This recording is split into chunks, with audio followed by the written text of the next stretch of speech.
ناظرین، ہماری خبر کی سرخی ہے گدھے کم ہو رہے ہیں۔ ظاہر سی بات ہے، اب یہ سوال ہوگا کہ گدھے کیوں کم ہو رہے ہیں اور گدھے کہاں کم ہو رہے ہیں۔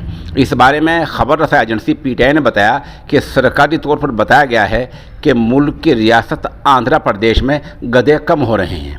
کیوں کم ہو رہے ہیں؟ وہاں کے لوگ دو باتیں مان رہے ہیں۔ ایک تو یہ مان کر چل رہے ہیں کہ گدھے کا گوشت کھانے سے سانس کی تکلیف کم ہو جاتی ہے، دور ہو جاتی ہے۔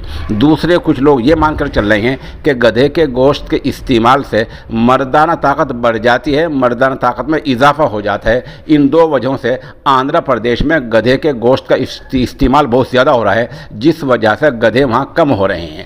بتایا جا رہا ہے کہ گدھے کا گوشت آندھرا پردیش میں 600 روپے کلو تک فروخت ہو رہا ہے، بک رہا ہے، اور اس طرح ایک گدھا 15-20 ہزار کا بآسانی بک رہا ہے، بآسانی فروخت ہو رہا ہے۔ ادھر متعلقہ محکمہ کا کہنا ہے اگر گدھے پر وہاں پابندی نہ لگائی گئی تو جلد ہی گدھے کی جنس یعنی گدھا جو ہے آندھرا پردیش سے مکمل طور پر غائب ہو سکتا ہے۔ محکمہ کا یہ بھی کہنا ہے کہ گدھے کا گوشت بطور فوڈ کے رجسٹرڈ نہیں ہے، یعنی بطور غذا رجسٹرڈ نہیں ہے، اس لیے گدھے کا کاٹنا غیر قانونی ہے۔ اب دیکھنا یہ ہے کہ سرکار آندھرا پردیش میں گدھے پر پابندی لگانے کے لیے کیا اقدامات کرتی ہے۔